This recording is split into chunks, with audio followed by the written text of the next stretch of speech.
أعوذ بالله من الشيطان الرجيم. بسم الله الرحمن الرحيم.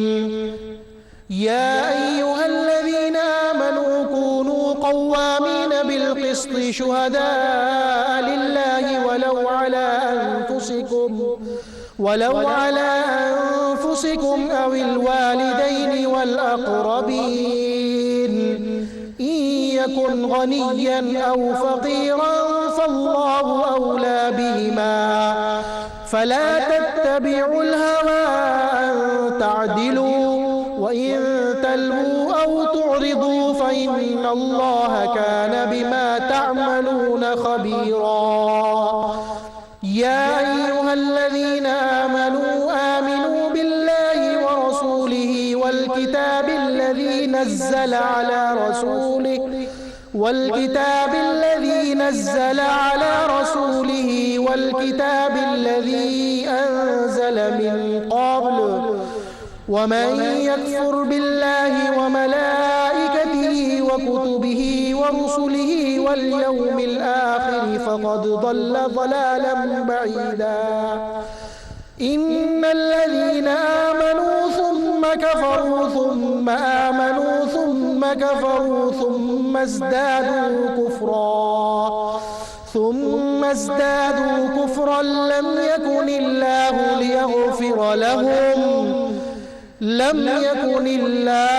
ليغفر لهم ولا ليهديهم سبيلا. صدق الله العظيم. الحمد للہ رب العالمین والصلاة والسلام علی سید الانبیاء والمرسلین اما بعد اعوذ باللہ من الشیطان الرجیم بسم اللہ الرحمن الرحیم. یا ایہا الذین آمنوا کونوا قوامین بالقسط شہداء للہ ولو علی انفسکم او الوالدین والاقربین ان یکن غنیا او فقیرا فاللہ اولا بہما. صدق اللہ العظیم. اللہم صلی علی محمد وعلی آل محمد وبارک وسلم. رب اشرح لی صدری ویسر لی امری واحلل عقدۃ من لسانی یفقہوا قولی واجعل لی وزیرا من اہلی آمین یا رب العالمین. ناظرین کرام السلام علیکم ورحمۃ اللہ وبرکاتہ. پروگرام بصیرت القرآن میں خوش آمدید. الحمدللہ آج پروگرام نمبر 157 آپ کی خدمت میں پیش کر رہے ہیں. انشاءاللہ آج ہم مطالعہ کریں گے سورۃ النساء آیات 135 تا 137 کا، اور انہی آیات کی تلاوت کے ذریعے الحمدللہ قادری سلمان صاحب نے پروگرام کا باقاعدہ آغاز بھی فرما دیا ہے. ہمیشہ کی طرح آج بھی ہمارے ساتھ ہمارے نوجوان ساتھی اسٹوڈیوز میں موجود ہیں. قرآن اکیڈمی کراچی میں تعلیم حاصل کر رہے ہیں. آئیے انہیں خوش آمدید کہتے ہیں. السلام علیکم ورحمۃ اللہ وبرکاتہ. وعلیکم السلام ورحمۃ اللہ وبرکاتہ. خیریت سے آپ لوگ؟ ماشاءاللہ. ناظرین کرام الحمدللہ پروگرام کو آگے بڑھاتے ہیں، اور سب سے پہلے ہم سب کی ترغیب و تشویق اور یاد دہانی کے لیے نبی اکرم صلی اللہ علیہ وسلم کا ایک مبارک فرمان سمجھتے ہیں. آئیے قرآن سیکھیں. فرمان نبوی صلی اللہ علیہ وسلم: دن رات میں اس قرآن کریم کی تلاوت کرو جیسا کہ اس کا حق ہے. یہ بیہقی شریف کی روایت ہے. اللہ کے رسول صلی اللہ علیہ وسلم فرما رہے ہیں دن رات میں اس قرآن کریم کی تلاوت کرو جیسا کہ اس کا حق ہے. پچھلے پروگرام میں آپ لوگ ہمارے ساتھ تھے. ہم نے وہ حدیث سمجھی تھی رشک کس پر ہونا چاہیے؟ ایک وہ جس کو قرآن کی نعمت ملی ہو اور دن رات اسی میں لگا رہتا ہو. آج کیا ہے؟ اللہ کے نبی علیہ السلام تلقین فرما رہے ہیں کہ دن رات میں اس قرآن کریم کی تلاوت کرو جیسا کہ اس کا حق ہے.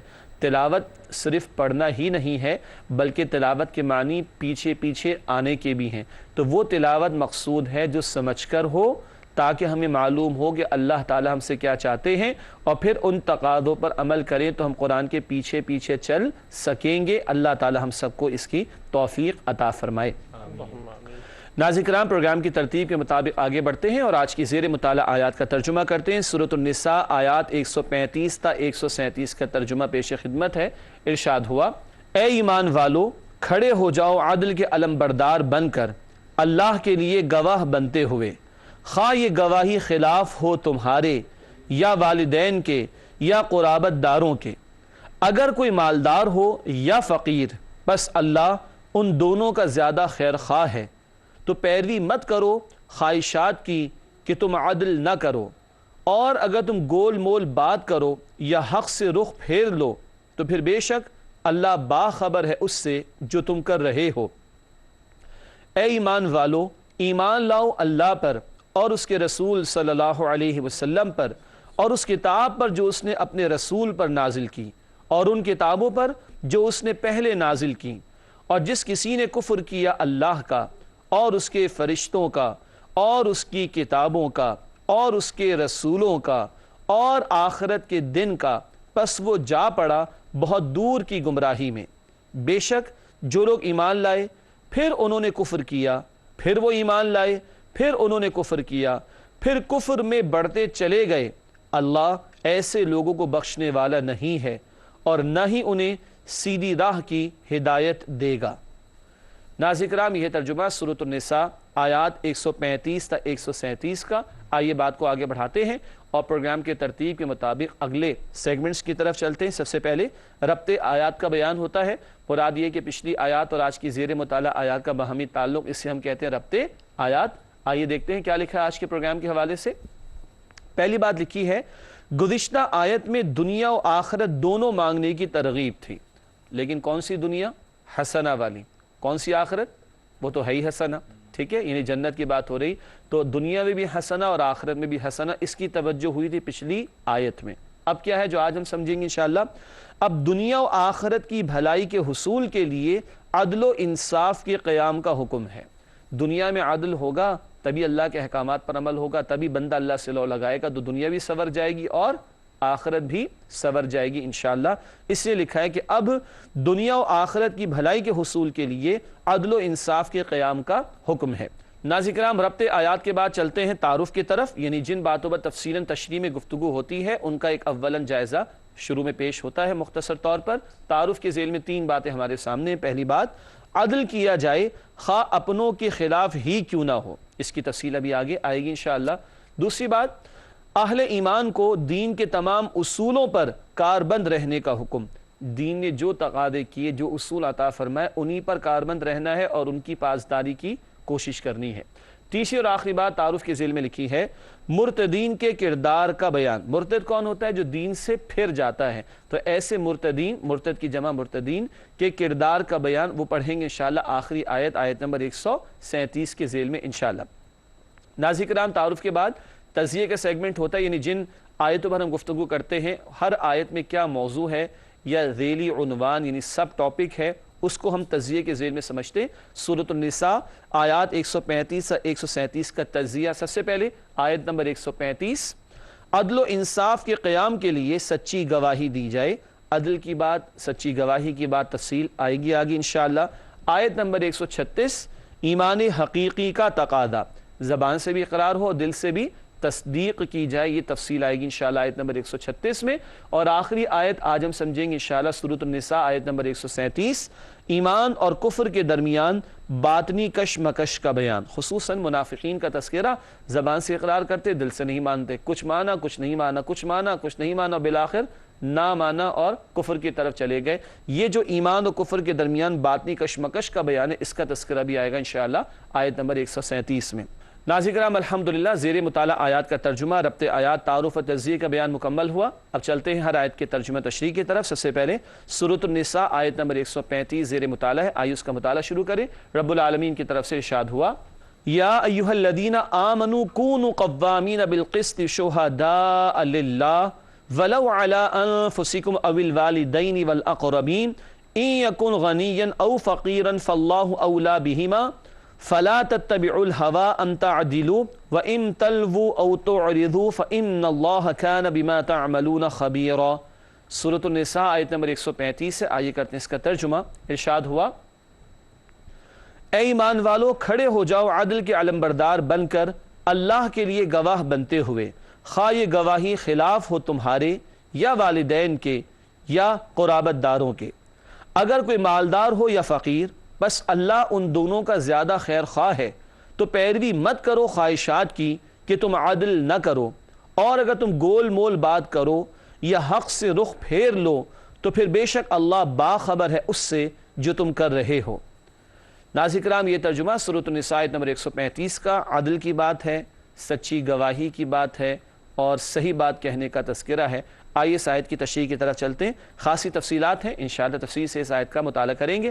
سب سے پہلی بات اسکرین پر آپ دیکھ سکتے ہیں، تشریح کے حوالے سے لکھی گئی ہے، اللہ تعالیٰ زمین میں اپنے دین کے غلبے کے لیے عدل کا نفاذ چاہتا ہے۔ ایمان والوں سے خطاب ہے نا، کھڑے ہو جاؤ، قوامین بالقسط، قسط کے، عدل کے، جسٹس کے خوب قائم کرنے والے بن کر۔ کیا ترجمہ ہو رہا ہے؟ خوب قائم کرنے والے بن کر، کس کے؟ قسط کے، جسٹس کے، عدل کے، اور اس کے لیے کھڑے ہو جاؤ۔ مراد ہے کہ ایمان والوں کو پوری بھرپور محنت کرنی ہے، اجتماعی سطح پر کرنی ہے عدل کے اور جسٹس کے قیام اور نفاذ کے لیے۔ ناظرین کرام، آپ کو یاد ہوگا سورہ آل عمران میں بھی ہم نے تفصیل سمجھی تھی۔ آل عمران آیت نمبر 18 میں اللہ کی شان بیان ہوئی ہے، قائما بالقسط، اللہ قسط کا، عدل کا قائم کرنے والا ہے۔ اللہ کا ایک صفاتی نام ہے العادل، عدل فرمانے والا، اور وہ چاہتا ہے زمین پر بھی عدل کا نفاذ ہو، اور اس کا تقاضا اللہ کس سے کر رہا ہے؟ اہل ایمان سے، اور اس کے لیے ان کو کھڑا ہونے کا حکم دے رہا ہے۔ مراد اپنی بھرپور محنتیں لگاؤ زمین سے ظلم کے خاتمے اور عدل کے نفاذ کے لیے۔ ایک بات ہو گئی، اس سے آگے تشریح میں لکھا ہے، اہل ایمان کو معاشرے سے ظلم و زیادتی کے خاتمے اور ایک عدل و قسط پر مبنی نظام کے قیام کے لیے جد و جہد کرنے کا حکم۔ زمین پر ظلم ہے، کیوں ہوتا ہے؟ کیونکہ العادل ذات اللہ کا حکم نافذ نہیں ہو اور بندے اپنے قوانین نافذ کریں، بندے اپنی مرضی چلائیں، تو پھر کیوس یعنی انتشار ہوتا ہے۔ زمین پر ظلم کب ہوتا ہے؟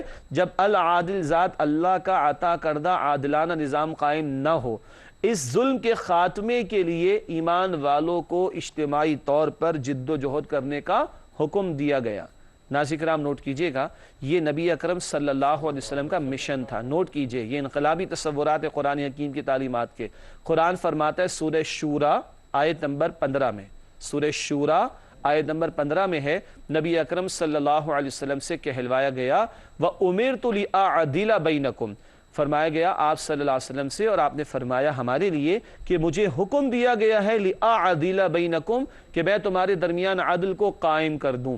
تو نبی پاک صلی اللہ علیہ وسلم ایک انقلابی مشن لے کر آئے کہ زمین سے ظلم کا خاتمہ ہو اور عدل کا نفاذ ہو۔ ختم نبوت کے بعد اب کار رسالت یعنی رسالت والی ذمہ داری، پہنچانا، بتانا، سمجھانا، اللہ کے دین کو نافذ کرنے کی جد و جہد کرنا، ختم نبوت کے بعد یہ ذمہ داری کس کے کاندھوں پر ہے؟ امت کے کاندھوں پر ہے۔ آج ہم مسلمان، ہمارا فرض، ہماری ذمہ داری ہے کہ زمین پر عدل اور قسط یعنی جسٹس پر مبنی نظام کو قائم کرنے کی جد و جہد کریں۔ ہاں، قسط کا لفظ یہاں پر آیا ہے، اس کی تشریح مزید سمجھتے ہیں۔ آئیے چلتے ہیں اگلے پوائنٹ کی طرف۔ تشریح میں لکھا ہے، قسط میں دنیاوی معاملات، باہمی معاملات، لین دین، ہر ایک سے انصاف کرنے کا حکم شامل ہے۔ قسط میں دنیاوی معاملات، باہمی معاملات، لین دین، ہر ایک سے انصاف کرنے کا حکم شامل ہے۔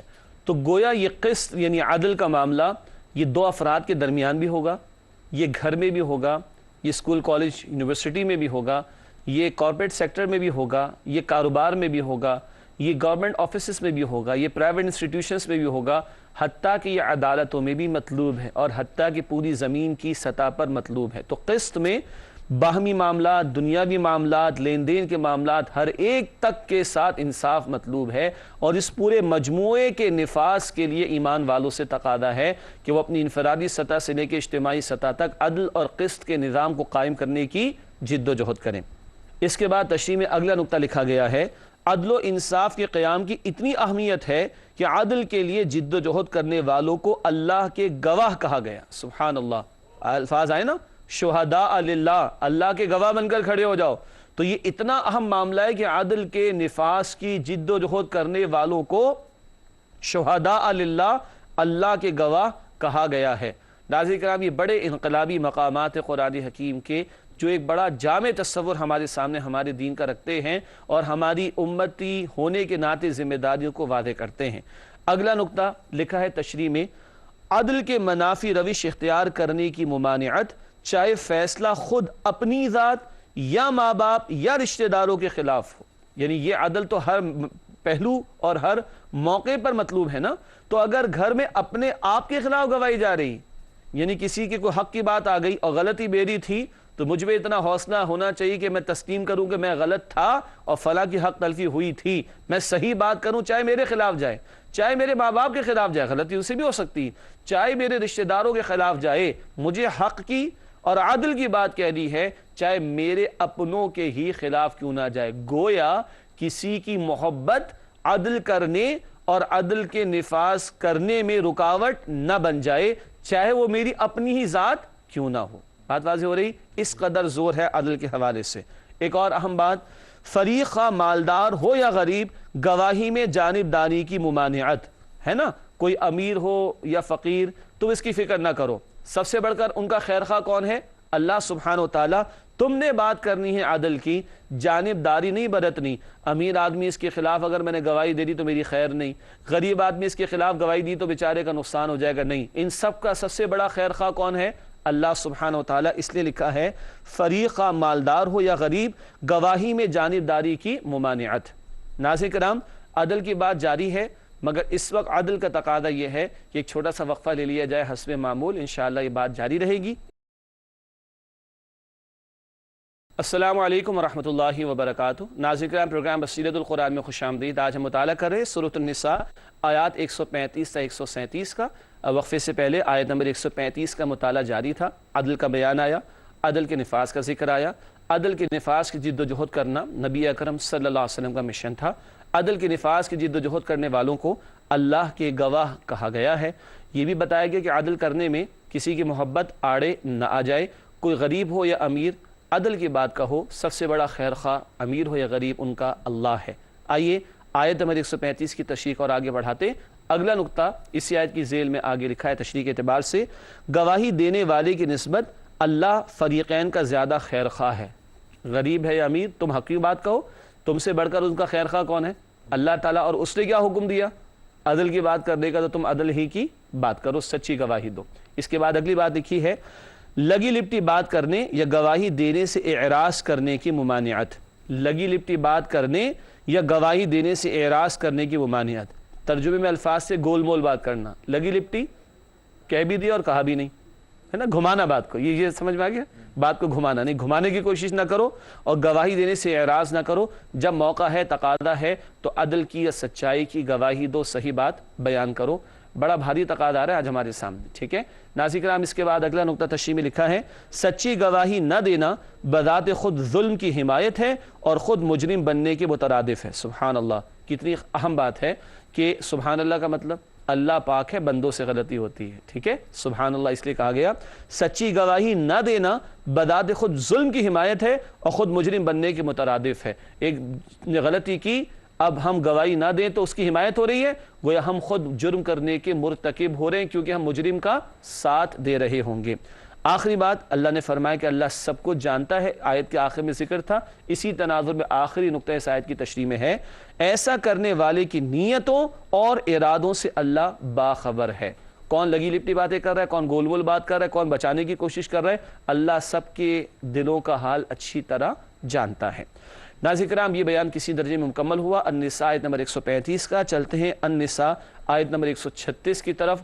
یہ بھی ایک اور اہم مقام قرآن حکیم کا جو عجیب انداز میں ہمارے سامنے آتا ہے۔ آئیے پہلے ترجمہ کریں اور پھر تشریح کی طرف چلیں گے انشاءاللہ۔ سورۃ النساء آیت نمبر 136، رب العالمین کی طرف سے ارشاد ہوا، یا ایھا الذین آمنوا آمنوا باللہ ورسولہ والکتاب الذی نزل علی رسولہ والکتاب الذی انزل من قبل ومن یکفر باللہ وملائکتہ وکتبہ ورسلہ والیوم الآخر فقد ضل ضلالا بعیدا۔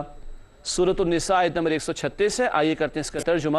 ارشاد ہوا، اے ایمان والو، ایمان لاؤ اللہ پر اور اس کے رسول صلی اللہ علیہ وسلم پر اور اس کتاب پر جو اس نے اپنے رسول پر نازل کی اور ان کتابوں پر جو اس نے پہلے نازل کی، اور جس کسی نے کفر کیا اللہ کا اور اس کے فرشتوں کا اور اس کی کتابوں کا اور اس کے رسولوں کا اور آخرت کے دن کا، پس وہ جا پڑا بہت دور کی گمراہی میں۔ ناظرین کرام، یہ ترجمہ سورۃ النساء آیت نمبر 136 کا۔ آپ نے شاید ترجمے پر غور کیا ہوگا، ترجمے میں الفاظ آئے، اے ایمان والو ایمان لاؤ، ہے نا عجیب بات، اے ایمان والو ایمان لاؤ۔ اس عجیب بات پر آئیے تشریح سمجھتے ہیں۔ سب سے پہلی بات تشریح میں لکھی گئی ہے، ان اجزائے ایمان کا بیان جن پر ایمان لانا اور دل سے تصدیق کرنا لازم ہے۔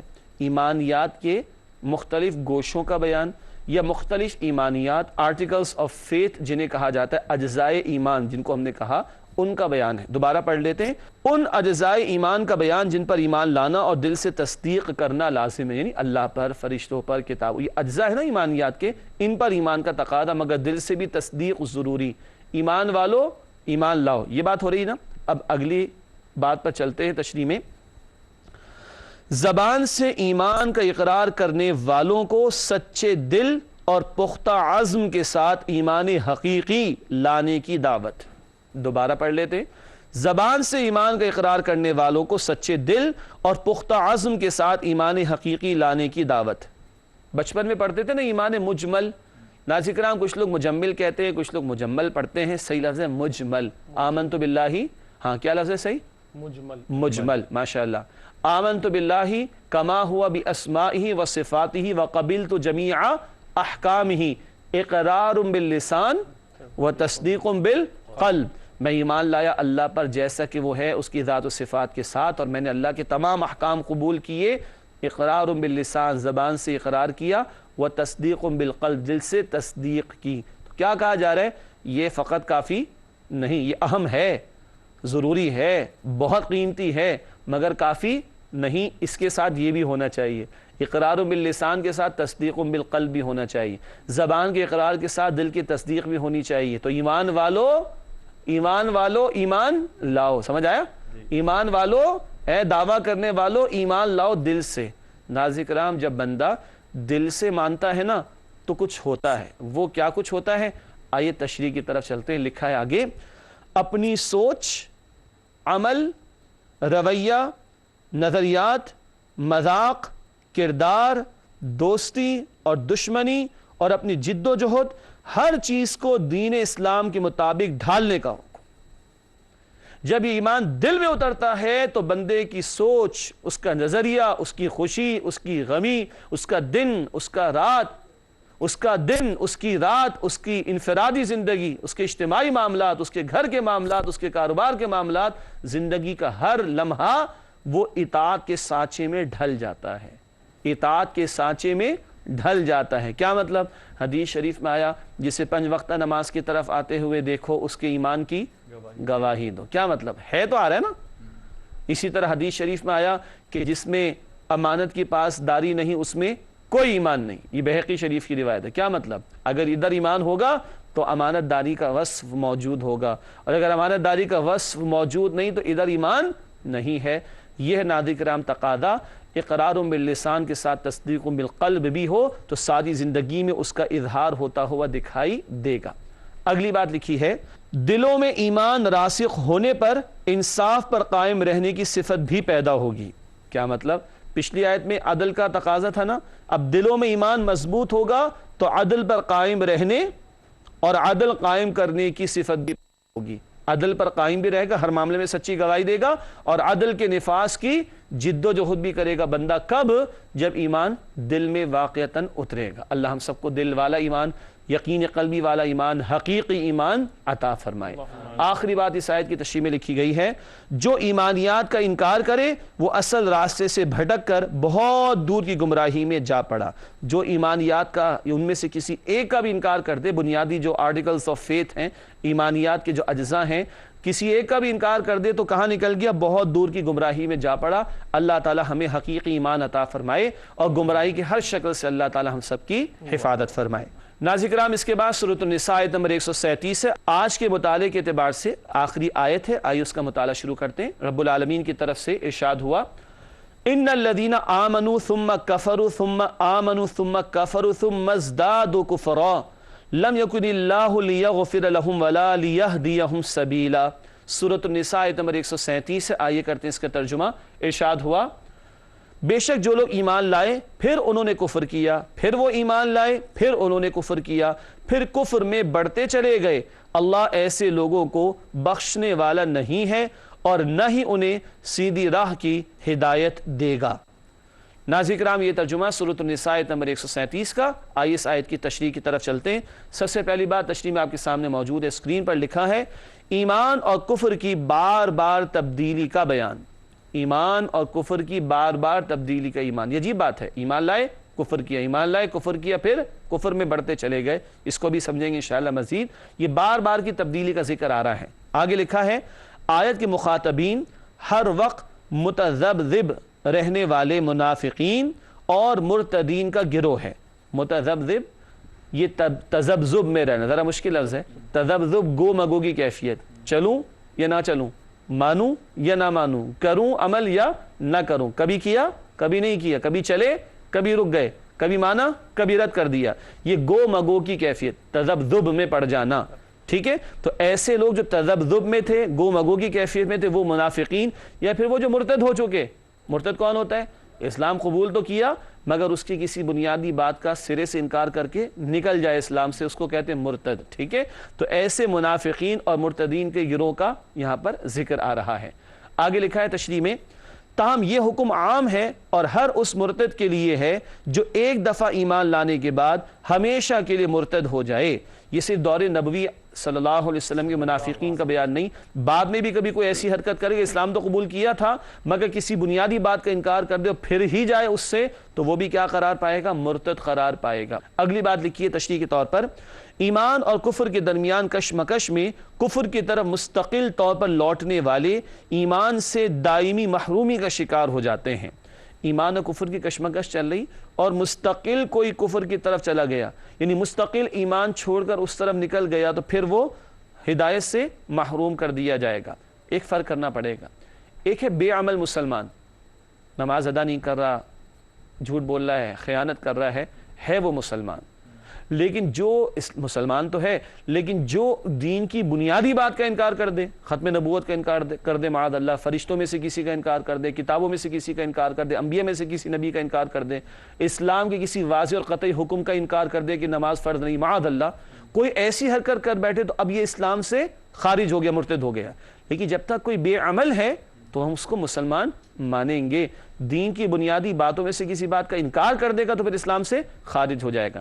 تاہم یہاں کشمکش ہے اصل میں منافقین کے تعلق سے، قبول کرتے پھر ہجرت نہیں کرتے، ہاں مانیں گے انفاق نہیں کرتے، ہاں مانیں گے قتال میں نہیں آتے، یہ آنا پھر نہ آنا اور پھر نہ آنا اور پھر بڑھتے ہی چلے جانا کفر کی طرف، یہ ہے وہ منافقت کا طرز عمل جس کو یہاں پر زیادہ بیان کیا گیا۔ اور ناظرین کرام آپ کو یاد ہوگا سورۃ النساء میں منافقین کا تذکرہ بڑی کثرت سے بار بار آیا بھی ہے۔ اگلی بات کی طرف چلتے ہیں، تشریح میں لکھا ہے وہ ایمان اور ہدایت کے طالب ہی نہیں ہوتے، وہ ایمان اور ہدایت کے طالب ہی نہیں ہوتے۔ کون؟ جو جانتے بوجھتے فیصلہ کر چکے کہ ہم نے چلنا ہی نہیں ہے، تو پھر کیا ہے؟ زبردستی تو اللہ کسی کو ہدایت نہیں دے گا، کیوں؟ دنیا امتحان کے لیے نہیں چاہیے تو اللہ ہدایت نہیں دے گا پھر ان کو۔ آخری بات اس آیت کی ذیل میں تشریح کے طور پر لکھا ہے کہ ان کے لیے نہ بخشش ہے نہ ہدایت کا راستہ ہے۔ یہ کون ہے؟ جیسے قرآن کہتا ہے ختم اللہ علی قلوبہم، اب تو اللہ نے دلوں پر مہر لگا دی، اللہ ہمیں محفوظ فرمائے ایسے برے انجام سے۔ جو جانتے بوجھتے انکار کر گیا اور آتا ہی نہیں ہے اور پلٹنا چاہتے ہی نہیں ہے، خود گمراہ ہو جانا چاہتا ہے، پھر اللہ بھی دروازہ اس کے لیے بند کر دیتا ہے۔ اللہ تعالیٰ ایسی گمراہی سے ہم سب کی حفاظت فرمائے۔ ناظرین کرام الحمدللہ سورۃ النساء آیات 135، 136 اور 137 کا بیان کسی درجے میں مکمل ہوا۔ اب وقت ہے ہمارے نوجوان ساتھیوں کا، کافی انتظار یہ کرتے ہیں، صبر کرتے ہیں، پھر ان کے سوالات کا موقع آتا ہے، آئیے ان کو موقع دیتے ہیں اور ان کے سوالات معلوم کرتے ہیں۔ جی پہلا سوال کون کر رہے ہیں؟ جی فاروق جناب، میں ابھی ایمان حقیقی کا ذکر آیا تو اس کے حاصل کرنے کے ذرائع کی طرف جو ہے نا تھوڑی سی رہنمائی حاصل کرنا چاہ رہا تھا کہ اس پہ تھوڑی سی وضاحت کر دیں اور پھر اس کو کیسے حفاظت کی جائے اس کی مستقل۔ ماشاءاللہ ماشاءاللہ، بہت پیارا سوال ہے۔ دو سوالات ہوئے، سوال تو اصل میں ایک ہے کہ جو ایمان حقیقی کا بیان آیا، یہ والا کہ یہ والا یاد آ گیا؟ ناظرین کرام آپ بھی یاد کر لیں، یہ اور یہ، ایک ہے اقرار باللسان، ایک ہے تصدیق بالقلب۔ تو یہ والا تو الحمدللہ ہے، یہ والا بھی ہے، مگر سوال یہ ہے کہ اس کو بڑھایا کیسے جائے اور اس کو برقرار کیسے رکھا جائے، تو انکریز کیسے ہو اور پروٹیکٹ کیسے کیا جائے، بڑھایا کیسے جائے اور محفوظ کیسے رکھا جائے۔ جہاں تک بڑھانے کا تعلق ہے، ہماری یہ محفل قرآن کی محفل ہے نا، حدیث شریف میں آتا ہے کہ جب اللہ کے بندے اللہ کے گھروں میں سے کسی گھر میں جمع ہوتے ہیں قرآن کو سیکھنے سکھانے کے لیے، اللہ کی رحمت ان کو ڈھانپ لیتی ہے، فرشتے ان کے گواہ بنتے ہیں۔ یہ بھی ایک محفل قرآن کی ہے، اللہ تعالی ہمیں بھی فرشتوں کا ساتھ اور اپنی رحمت کا ساتھ اور سایہ عطا فرما دے۔ پھر قرآن کہتا ہے سورہ انفال کی آیت نمبر 2 میں اذا تلیت علیہم آیاتہ زادتہم ایمانا، جب ایمان والوں کے سامنے قرآن کی تلاوت ہوتی ہے ان کے ایمان میں اضافہ ہوتا ہے۔ تو اضافہ قرآن حکیم سے ہوگا، اس کی تلاوت سے، اس کی محافل میں شرکت کرنے سے۔ پھر کہتے ہیں نا کہ برف والے کی دکان پر بیٹھے کچھ نہ کرے تو فری میں کیا ملتی ہے؟ برف مل جاتی ہے نا، اور بھٹی والے کی دکان پر بیٹھیں گے تو فری میں کیا ملے گی؟ چنگاریاں تو ملیں گی۔ تو جہاں بیٹھتے اس ماحول کا اثر ہوتا ہے۔ اللہ والوں کے ساتھ، اللہ کے نیک بندوں کے ساتھ اٹھیں گے بیٹھیں گے تو انشاءاللہ وہاں سے بھی ایمان کی کچھ شعائیں اور حرارتیں ہمیں ملیں گی۔ پھر اللہ کی نعمتوں پر غور و فکر کرنا، اللہ کی نعمتوں پر جتنا غور و فکر کریں گے اللہ کی عظمت میں اضافہ ہوگا، ایمان انشاءاللہ بڑھے گا۔ دوسرا سوال یہ تھا کہ ایمان کی حفاظت کیسے کی جائے، یہ بہت قیمتی سوال ہے۔ فکر کس کو ہوگی؟ جس کے پاس کچھ ہوگا۔ دیکھیں ناظرین کرام، جس کی جیب بھری ہوئی ہے اسی کو چوری کا خوف ہوگا نا، جس کی جیب خالی ہوگی وہ آرام سے سوئے گا رات کو ٹرین میں یا جہاں کہیں بھی، کچھ ہے نہیں تو لوٹے گا کیا؟ فکر کس کو ہوگی؟ جس کے پاس کچھ ہے۔ تو یہ بہت بڑی علامت ہے کہ اللہ نے ہمارے ساتھ خیر کا معاملہ کیا اور ہمیں یہ احساس ہے۔ ہاں، ان برائیوں سے بچنا ہے جو اللہ نے ہمیں روک دی، منع کر دیا جن کاموں سے۔ کیوں؟ گناہوں کی نحوست ایمان کو کمزور کر دیتی ہے، گناہوں کی نحوست ایمان کو کمزور کر دیتی ہے، اور اللہ اور اللہ کے رسول علیہ السلام کی اطاعت کا نور ایمان برقرار بھی رکھتا ہے اور بڑھاتا بھی ہے۔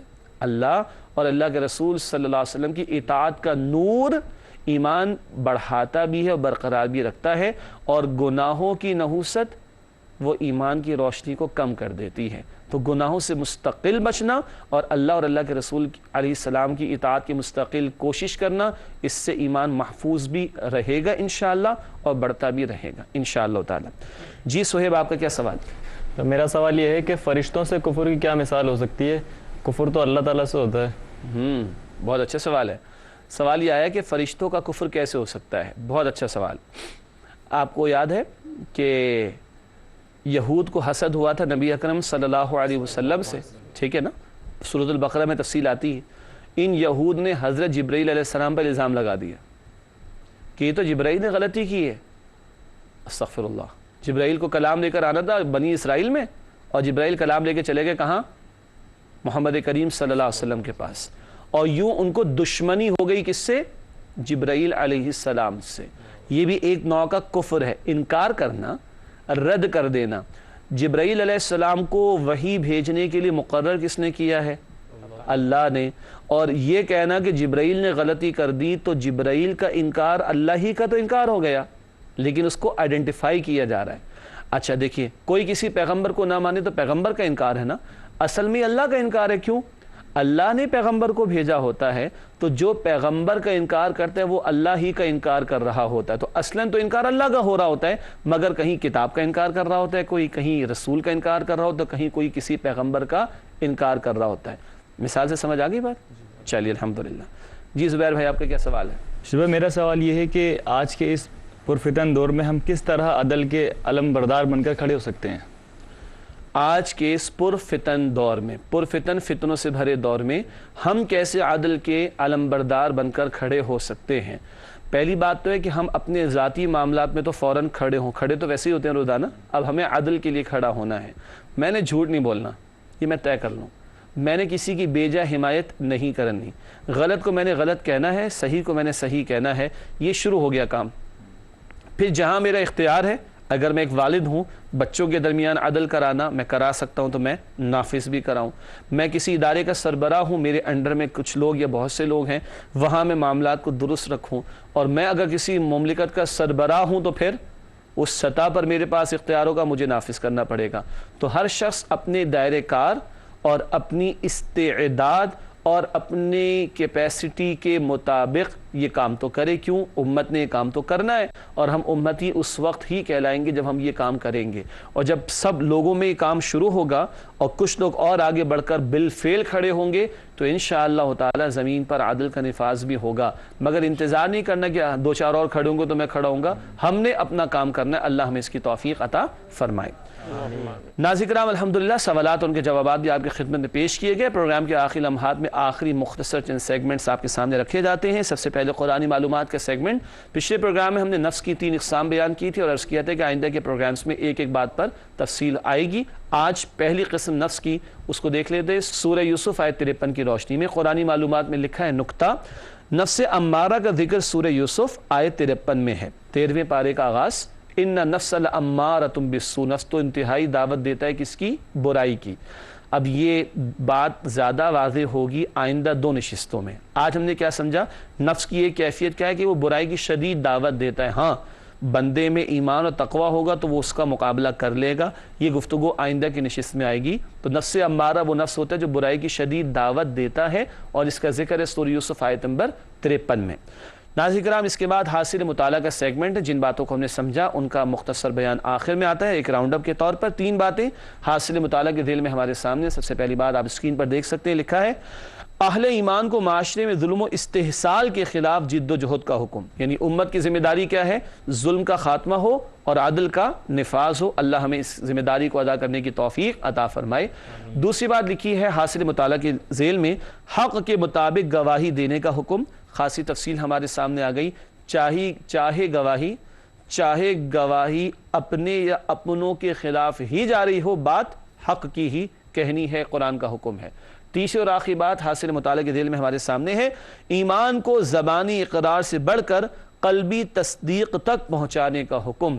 ایمان والو ایمان لاؤ، اقرار کرنے والو دل سے مانو. کیسے بڑھایا جائے، کیسے محفوظ رکھا جائے، سوال کا جواب آ چکا ہے الحمدللہ. ناظرین کرام، حاصل مطالعہ کے بعد جائزے کا سیگمنٹ ہے. یعنی کچھ اپنے اندر ہم تلاش کرتے ہیں سوالات کے جوابات آخر میں پروگرام کے جو ہماری عملی زندگی سے متعلق ہوتے ہیں. 3 سوالات آج بھی ہیں. پہلا سوال جائزے کے ذیل میں ہے ہمارے سامنے، کیا ہم حق کے علم بردار بننے کے لیے کوشاں رہتے ہیں؟ سوال تو سادہ سا ہے. دیکھ لیجئے ہم حق کا ساتھ دیتے ہیں یا باطل کا؟ ہم جانبداری برتتے ہیں یا عدل کا فیصلہ کرتے ہیں؟ ہم طرفداری کرتے ہیں یا صحیح بات بیان کرتے ہیں؟ سوال یہ ہے کیا ہم حق کے علم بردار بننے کے لیے کوشاں رہتے ہیں؟ دوسرا سوال جائزے کے اعتبار سے ہے کیا اللہ کی زمین پر عادلانہ نظام کے قیام کے لیے ہمارا بھی کوئی حصہ ہے؟ اللہ کے نبی علیہ السلام کا مشن تو یہی تھا. وہاں طائف کی گلیوں میں بھی خون بہہ گیا، مقدس ترین خون. طائف کی گلیوں کی طرح احد کے میدان میں بھی خون بہہ گیا، مقدس ترین خون. صحابہ کرام میں سے 259 صحابہ کرام نے جانوں کے نذرانے پیش کر دیے، تب عدل کا نظام قائم ہوا. سوال یہ ہے کیا اللہ کی زمین پر عادلانہ نظام کے قیام کے لیے ہمارا بھی کوئی حصہ ہے؟ تیسرا اور آخری سوال جائزے کے طور پر ہمارے سامنے ہے کیا ہم حقیقی ایمان کی حفاظت اور اس میں اضافے کی کوشش کرتے ہیں؟ لیجئے ایک سوال مجھ سے کیا گیا تھا، وہی اتفاق سے یہاں پر آ گیا ہے. کیا ہم حقیقی ایمان کی حفاظت اور اس میں اضافے کی کوشش کرتے ہیں؟ جائزہ لینا چاہیے. جواب تو آ چکا تھا. ناظرین کرام، پروگرام کے آخری حصے میں 2 باتیں شامل کرتے ہیں. گزشتہ سوال کا جواب. پچھلا سوال ہم نے رکھا تھا آپ کے سامنے، ہمارا رب تو رب ہے آسمانوں اور زمین کا، ناممکن ہے کہ ہم اس کے سوا کسی اور کو معبود کے طور پر پکاریں. یہ بات کس آیت میں بیان کی گئی ہے؟ آپ کو ہنٹ دی گئی تھی سورۃ الکہف کی. سورۃ الکہف آیت نمبر 14 درست جواب ہے. سورۃ الکہف آیت نمبر 14 میں یہ بات ہے، اصحاب کہف کا قول، ہمارا رب تو رب ہے آسمانوں اور زمین کا، ناممکن ہے کہ ہم اس کے سوا کسی اور کو معبود کے طور پر پکاریں. ناظرین کرام، آج کا سوال نوٹ کیجئے گا، دعائیہ کلمات پر مبنی. ہمارا رب تو وہ ہے جس سے ہر شے کو پیدا فرمایا اور ہدایت عطا فرمائی. یہ بات کس آیت میں بیان کی گئی ہے؟ ہمارا رب تو وہ ہے جس سے ہر شے کو پیدا فرمایا اور ہدایت عطا فرمائی. یہ بات کس آیت میں بیان کی گئی ہے؟ تلاش کیجئے گا سورہ طٰہٰ میں. سورہ طٰہٰ میں اس کا جواب ملے گا انشاءاللہ. اگلے پروگرام میں آپ کے سامنے جواب رکھیں گے. ناظرین کرام، اسی کے ساتھ ہمارے پروگرام کا وقت مکمل ہوتا ہے. آپ تمام ساتھیوں کو بہت شکریہ. اللہ آپ کے اخلاص، علم، عمل میں اضافہ عطا فرمائے، ترقی عطا فرمائے. ناظرین کرام، ہمارے قاری صاحب کو، ہم سب کو، وہ تمام ہمارے ساتھی جو اسکرین کے پیچھے ہیں اور آپ انہیں نہیں دیکھ پاتے، اور ہماری مینجمنٹ کو اپنی دعاؤں میں یاد رکھیے گا. اسی کے ساتھ اجازت چاہیں گے. وآخر دعوانا ان الحمدللہ رب العالمین. والسلام علیکم ورحمۃ اللہ وبرکاتہ.